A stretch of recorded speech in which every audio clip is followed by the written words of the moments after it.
Hey everyone, welcome to Pai's Kitchen. So the other day I went to dim sum and a lady walked out with a tray of mango pudding, which is a very common dim sum dessert, and it's, as always, super popular. But then I thought, that looks super easy to make, that I shouldn't have to wait till I go to dim sum to be able to get one of those, and that's why I wanted to share this recipe with you. So this is apparently very popular in Hong Kong. In Thailand, you see a little bit of it, not too much, but if you've got something similar in your country, I would love to know about it. Share it with us in the comments. All right, let's get started.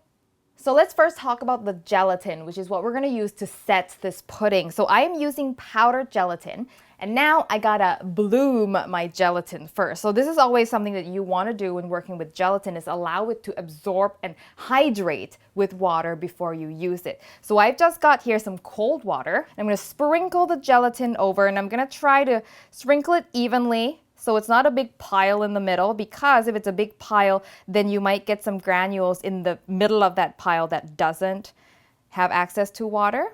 The gelatin will actually be stronger if you give it a chance to fully hydrate. And then that's just gonna sit for about 10 minutes, and you'll notice it comes back and it's like this big clump of gel. So while that is blooming, let's deal with the mango.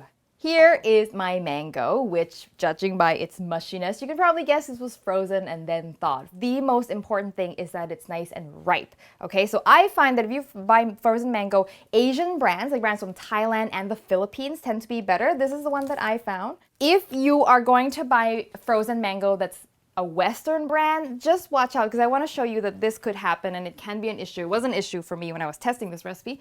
This one is sort of like your regular Western brand, and it works fine. It tends to be more tart, which is not bad, but notice this piece right here? Like, it's super white. I find that with these types of mango, you get some underripe pieces that are actually a little firm and starchy, and the problem with that is it doesn't blend well. So you actually end up with little grits, and you can almost see, like, this one still has skin on it. No good. So if this is all you have, I would just, go through it and get rid of pieces like that, okay? And maybe give it a strain, because this type of mango also is more fibrous. So if you want a smooth pudding, pass it through a sieve first before you move on with the recipe. So FYI. So with this mango, I'm just gonna add it to a pot and give it a blitz. And I'm going to use my trusty immersion blender, which is perfect for this. Then I don't have to transfer it from a blender or food processor. Oh, I'm going to also add honey. Okay, and I like to use honey as a sweetener instead of sugar, because I love the fruitiness of honey. I find it really accentuates the flavor of the mango.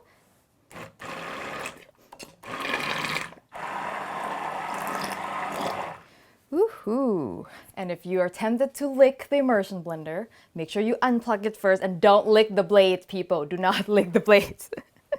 I know this looks like, there's so much good stuff on there right now. Okay, so to add some creaminess, I'm going to add some whipping cream, which is sort of classic. But if you don't eat dairy, you can also do coconut milk. If whipping cream is a little too heavy for you, you can do half and half. So now I gotta put this on the stove, which I don't have set up, so I'm gonna get that set up. So here's our bloomed gelatin. So as you can see, it's like solid. So now I have to dissolve that using hot water. What I'm gonna pour in is just hot off the boil water. So I just pulled this off the kettle. You don't wanna boil and boil and boil gelatin over the stove, because prolonged exposure to heat will actually break it down. And almost instantly, it is dissolved. All right, let's take a look at our mango. So I'm just gonna heat this up. Now, I technically do not need to cook this, but I like to cook it because by bringing it to sort of almost a boil, allows this dessert to last longer, because we're using fresh raw mango. There's bacteria and things like that that's on it. There are some fruits though that absolutely needs to be cooked, and that's things like pineapple, kiwi, certain tropical fruits that's got an enzyme that will actually break down the gelatin. So if you're thinking, oh, maybe I'll do this recipe but with pineapple, yeah, definitely need to cook that. All right, that looks good to me. I'm getting some bubbles, some steam. I'm going to turn this off, and then I'm going to pour in my gelatin mixture. And also, now that this is hot, my gelatin, say like this wasn't completely dissolved for some reason, I screwed up, my hot water wasn't hot enough, then you've at least got this step to ensure that the gelatin is dissolved. This is the most important part of this whole thing, and that is taste. You have to taste it and adjust sweetness and acidity. I know for sure I'm gonna need some lemon juice, but you know, just it's good to know where you're starting with.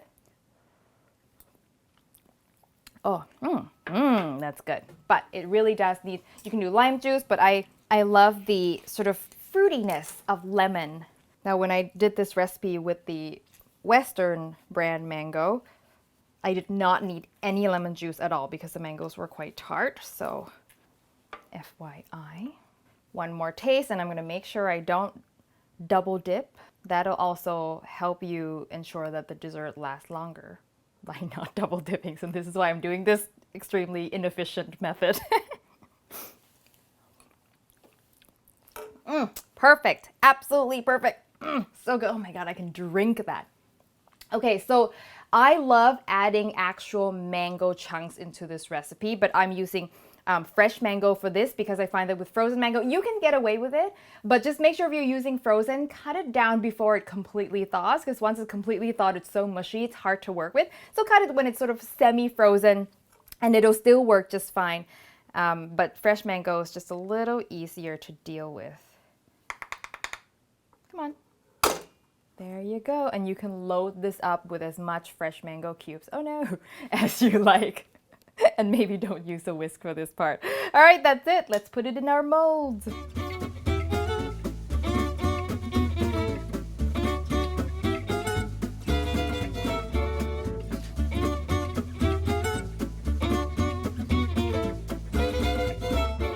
Ta-da! And yes, I made tiny little mini ones, of course. You know me, I love everything tiny and mini. And it's super useful because you know, you always end up with a little bit at the end that doesn't fit all the other containers. And so these are like little tasters, right?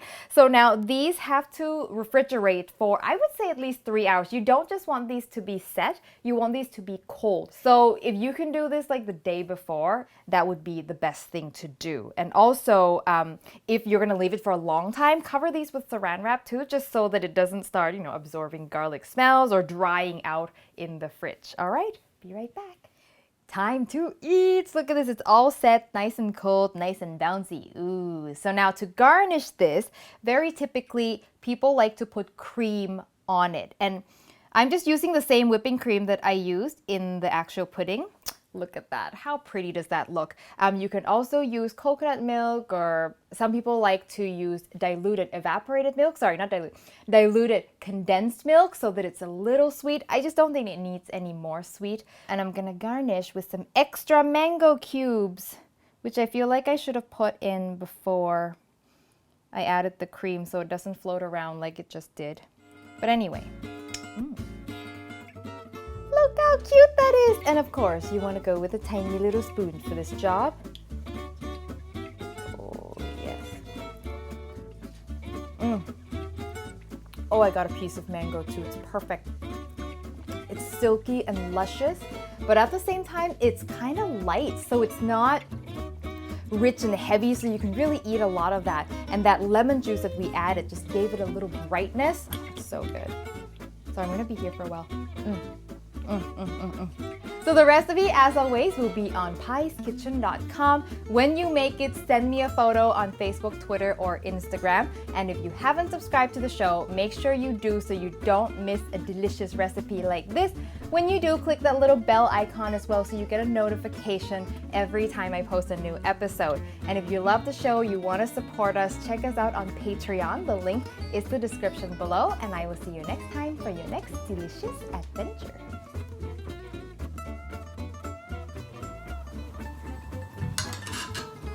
Oh no, my measuring cup. Where's that stuck in the stove? More super close up. You want another one? Oh.